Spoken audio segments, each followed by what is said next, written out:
Since I've been using anabolic steroids, I've bench pressed over 400 pounds, I've squatted over 500. At 60?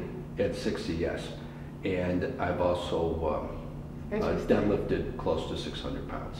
Wow. And I do notice a difference that in my ability to lift when I do use them. So is it the adrenaline that makes you want to just add more? Or is just that you just feel more powerful, right? Because the picture that the picture that's drawn to my head is just like you said, you want to rip off your shirt, rah, you know, and have all this hair just coming out, like, rah. I'm like, I'm strong, you know. So that's the picture that I see, and I'm sure that other, you know, people see the same picture when they hear steroids in their heads. You know, when they hear people speaking about steroids. Well, most people think of some crazed lunatic when they say, well, somebody's on steroids. All the guys that I've trained with, and I'm talking about competitive bodybuilders who probably abuse steroids because they stay on it for so long. And this is where the problem comes in. I'm not saying that there isn't a problem with using anabolic steroids. There are problems with it if you stay on too long a time at too high doses. And even with all these guys, they're the most laid back guys I know. Right. I mean, they just kick back, you know, they're not crazy lunatics, they go in the gym, but they're not throwing weights around, they're not beating up their wives or shooting themselves in the head. People who do that have personality disorders, and they're not caused by the anabolic steroids.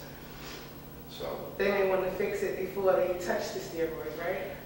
They probably shouldn't use them at all if they have personality disorders. Right. So people use steroids for different reasons. What is your reason, to be exact? My reason is men get to be in an advanced stage, and we know that testosterone levels drop in a male after the age of 30. And is it after the age of 30? After the age of 30, testosterone levels start dropping in a male fairly quick. And testosterone will, I'm not going to lie, it makes me feel like an 18-year-old kid again. Okay. Which is a good thing, you know. That's not a bad thing. Do I act like I did when I was 18? No, I just have those feelings that an 18-year-old kid has. Right. I use it because of my work. I have to be competitive with other people out there, especially if I'm doing personal protection work. Yeah, I'm a little more intimidating when I'm on the bigger side. My body weight, most people that are 60 years old and weigh 265 pounds are not in the shape I'm in. Right. I'm close to single-digit body fat, which is pretty impressive. Do you have to maintain a certain type of diet? Well, yeah, you're not going to go out and, you know, eat spoonfuls of lard or ice cream or anything like that. Though ice cream is good on occasion. I eat a fairly clean diet. I try to eat clean sources of protein, lots of vegetables, fruits, yogurt, dairy products. And I tend to stay away from the fried food and the McDonald's. Now, let's face it, anybody who eats at McDonald's day after day has got a bigger problem with their health than anybody using anabolic steroids does. They're setting themselves up for heart disease, liver problems. How many carcinogens are in a McDonald's double cheeseburger? I mean, it's crazy. Right. So, you know, people have to look at different things in a different way, and comparing a daily diet of McDonald's to anabolic steroids, there's just no comparison. I'll take the steroids every day. I'll take a fry. That's the problem now. No, thank you. So how long do you plan on, you know, in the injections? Like, how long do you plan on injecting yourself with this drug? As long as I'm healthy and I don't have any other health complications from any... Can you see yourself at 80 years old? Yeah, I could see myself at 80 years old, you know, lifting 500 pounds. Testosterone so I don't know if I'll be lifting 500 pounds when I'm 80. But barring any health problems and staying under a doctor's care and everything, I probably will continue to use them for, you know, quite a while. It's just one of these things that, you know, you got to use some common sense with. You know, I go on cycles, and every user should cycle their anabolic use, their steroid use. This means going on cycles from 6 to 8 weeks, coming off, letting your body readjust, okay, and then going back on. So I might do 2 or 3 cycles a year. Oh, okay. And as opposed to a lot of pro athletes, you'll see some of these pro wrestlers, and you see these pro wrestlers, you know they're jacked up. Yeah. And then when they retire, all of a sudden they shrink up. They shrink, right? Yeah. It's these guys stay on for long periods. So that would be considered abuse, right? Correct. Anybody that's staying on year after year after year, you know, I realize that it's their job. They got to be competitive with the new guys coming into the markets, these sports markets and that. But in the long run, it's going to hurt them. So, but how can you be competitive by just the look of being big, opposed to what you can throw out on the field, opposed to, you know, your play game? You see what I'm saying? Like, the competitive part, I didn't understand that, you know, guys is competing to be bigger than one another, opposed to getting out there running a field goal faster than, or catching the ball and, you know, making it run. Well, you know, with age, you start slowing down.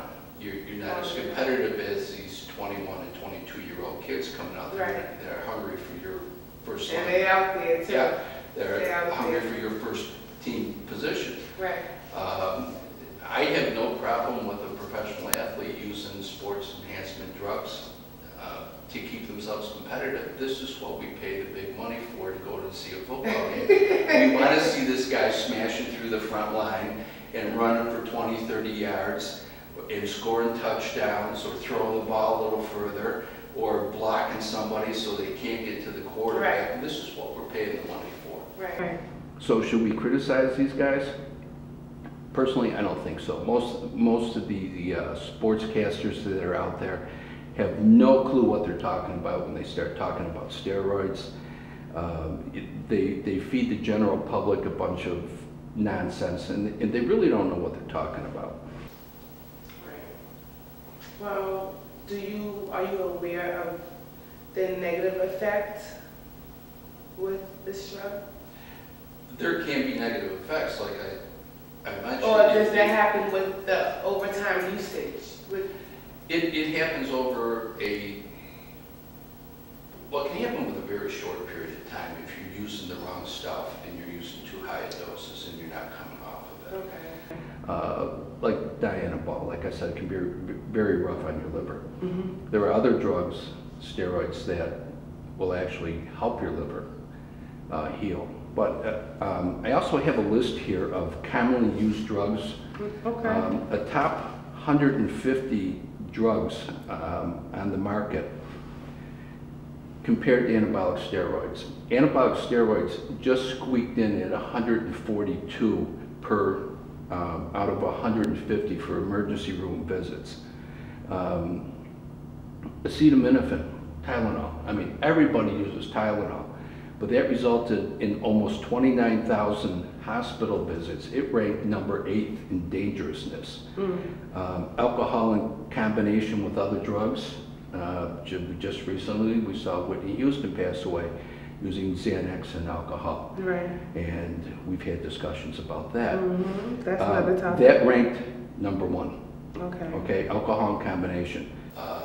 Marijuana, a lot of people use marijuana, but that was ranked 3rd for hospital emergency room visits. Really?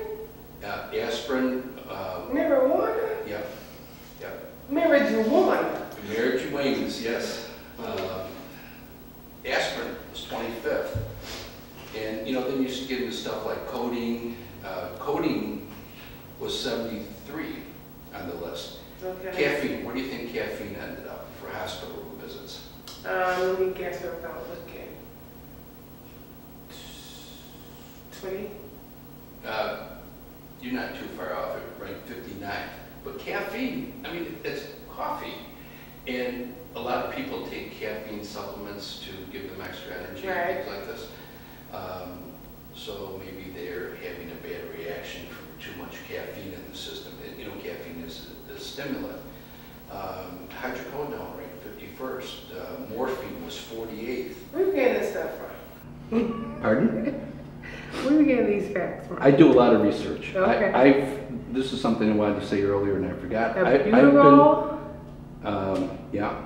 Oh my God. I've been reading about anabolic steroids for 35 years. Okay. Never touched a dose until I was 51 years old. Wow. I thoroughly educated myself, and I knew exactly what I wanted to do. I know the ones that would be least detrimental to my system, and I took an educated approach before I did this.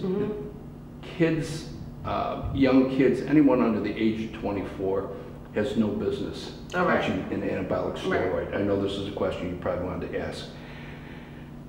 Kids of that age, they have a ton of testosterone in their systems. Get your ass in the gym and lift hard, eat right, and get big first before you do it. This is what a pro football player told me back when I was living back in Buffalo. He said, you are the guy that should take a dose of steroids because you busted your ass in the gym all these years, and you've developed to your genetic peak. And he said this would just put you over to the next level. And I still had to wait because had I done that while I was in a job, I probably wouldn't have a job for much longer. But warfarin, an anti-blood coagulant, they ranked 103rd. Wow. I use that, you know, most people don't know warfarin is a rat poison. It's not something I like taking. Rat poisoning, I hope I never have to. No, you never want to take anything like that. You know, so all the hard drugs, of course, are rated right up there, you know, like heroin, cocaine, and all that. But like I said, the androgenic steroids only resulted in 319 emergency room visits, and it ranked 142nd out of the top 150 as compared to a lot of these other drugs we talked about. And this is all stuff that's common in somebody's medicine chest. Advil, Benadryl, Aleve. Well, we don't have Motrin, do we? Aleve, it's Motrin. No, it's not. Advil. No, it's not. Advil is ibuprofen. But. And it's Motrin. Advil is ibuprofen.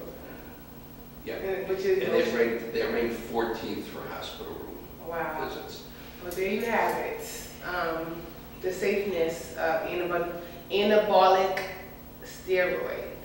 And we have it with Charles, and he's giving us the word today on the safeness of this drug.